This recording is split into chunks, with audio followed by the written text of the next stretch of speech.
السلام علیکم. جیسے ہی یہ دعوت ملی لاہور سے، اس ادارے سے، بخدا ہم مچل کر آ گئے بالکل، اور اردو میں ڈھل کر آ گئے ہیں. اس کردو سے یہاں تک 2000 کلومیٹر فاصلہ طے کر کے. جی چاہ رہا ہے کہ بہت کچھ مجھے بولنا تھا، چونکہ پہاڑی علاقے کے لوگ ہیں. وہاں اردو کہاں سے آ گئی؟ میرے بھائی عارف صاحب نے تھوڑی دیر پہلے کہا، پہلے 1840 میں وہاں اردو آئی تھی. انہوں نے اردو کی تاریخ بیان کی. فرمان علی خیال صاحب یہاں موجود تھے، دونوں اردو شعری مجموعے لکھے ہوئے ہیں.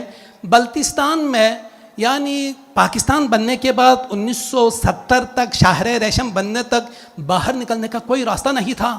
نہ کوئی اندر جا سکتا تھا، نہ کوئی اندر سے باہر آ سکتا تھا، چونکہ زمینی راستے کہیں نہیں تھے. یہ جو شاہر ریشم یہ چین کی مدد سے کل بنائی ہے، اس سے پہلے دریا نے اپنے لیے راستہ بنایا تھا. لوگوں کو ایک درہ عبور کر کے جانا پڑتا تھا، باہر نکلنا پڑتا تھا. جب تک ایک برفانی درہ عبور نہ کرے آدمی باہر نہیں نکل سکتا تھا، نہ کوئی باہر سے آدمی اندر جا سکتا تھا. اس لیے اردو آئی کہاں سے؟ اردو اکا دکا لوگ اردو لے کر آئے تھے، مگر وہ وہاں پر استعمال میں نہیں تھی. اس کے بعد کل اب یہ حال ہے. میں نے 12 کتابیں لکھی ہے. یہ دونوں یہاں شاعر موجود ہیں، انہوں نے یہ شعری مجموعے کے خالق ہیں یہ دونوں. اب وہاں پر پورے پاکستان میں جہاں محافل بہت زیادہ ہوتی ہے، میں تو یہ کہوں گا شاید قم میں اتنی محافل نہیں ہوتی، مشہد میں اتنی محافل نہیں ہوتی، مجالس جتنی محافل و مجالس بلتستان میں ہوتی ہے. مسلسل محافل برپا ہے، اور ہر محفل میں اردو رائج ہے. اردو میں خطاب، اردو میں تقریریں، اردو میں شاعری، اردو میں منقبت خوانی، اردو میں نوحے، اردو میں مرثیے. یعنی اردو کے علاوہ کچھ ہے نہیں ہے.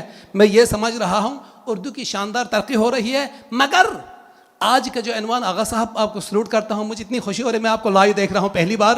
آپ کا فیض ہم حاصل کر رہے ہیں روحانی طور پر. مسلسل بلتستان میں بیٹھ کر ہم آپ کی کوئی تقریر یعنی کبھی مس نہیں کی ہے.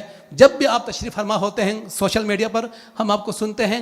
اور چونکہ اردو زبان، دیکھو میں بلتی ہوں، وہاں پر ہماری زبان میں کوئی تذکیر و تانیث نہیں ہے. تبتی زبان ہم بولتے ہیں، مگر وہاں اردو ہے. یہ بلوچی، یہ سندھی، یہ پنجابی، ان کے درمیان میں اتحاد کا ایک سلسلہ ہے، وہ اردو ہے.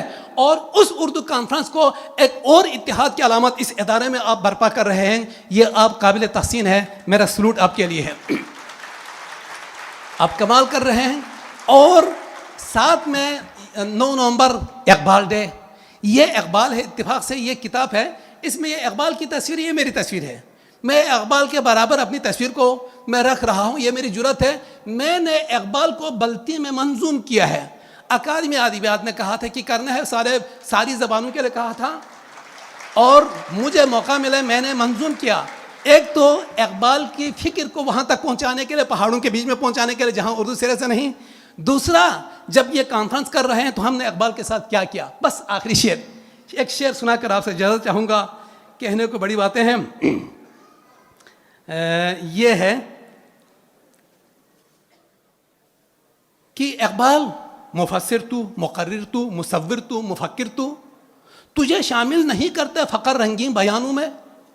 تجھے شامل نہیں کرتے فقط رنگین بیانوں میں. جپٹنے کا سلیقہ باز کا اڑتے کبوتر پر، جپٹنے کا سلیقہ باز کا اڑتے کبوتر پر. نظر آتا تھا تجھ کو اپنی ملت کے جوانوں میں، نظر آتا تھا تجھ کو اپنی ملت کے جوانوں میں. وہ شاہیں اڑ گئے جن کی اڑانیں چوٹیوں پر تھی.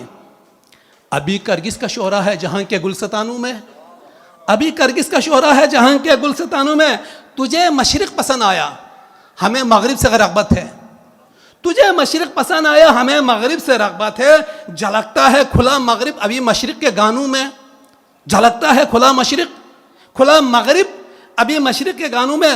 اور کہاں رومی، کہاں وہ خسروی نغموں سے دل بہلے. آغا صاحب، کہاں رومی، کہاں وہ خسروی نغموں سے دل بہلے. بہت ہیں مائیکل جیکسن حرم کے پاس بانوں میں، بہت ہیں مائیکل جیکسن حرم کے پاس بانوں میں. اور شعر ہے کہ محبت کی فراوانی کا منظر دیکھنے آؤ. یہ اقبال کی اصطلاحات میں بیان کر رہا ہوں. محبت کی فراوانی کا منظر دیکھنے آؤ. رکھے ہیں تیر چن چن کر ابھی ہم نے کمانوں میں، رکھے ہیں تیر چن چن کر ابھی ہم نے کمانوں میں. اخوت کی جہانگیری کا منظر بھی نرالا ہے، فسادوں میں نظر آئے گا یا شہروں کے تھانوں میں. یہ ہمارا حال ہے. اقبال کو ہم ریڈیو سے اقبال کا کلام آتا ہے، اور جیسے کلام اقبال آتا ہے لوگ ریڈیو کو آف کرتے ہیں، چونکہ وہ قوالی بن چکی ہے. وہ اب اقبال کے کلام نہیں رہے. اقبال کا کلام تو پڑھنے کا تھا، سننے کا نہیں تھا، مگر لوگ سنتے یہاں سے سن کر یہاں سے واپس کر رہے ہیں. پرچی میرے سامنے ہے، اور بہت بہت شکریہ، مجھے اعزاز مل گیا آپ کے سامنے خطاب کرنے کا. وما علینا الا البلاغ المبین. السلام علیکم.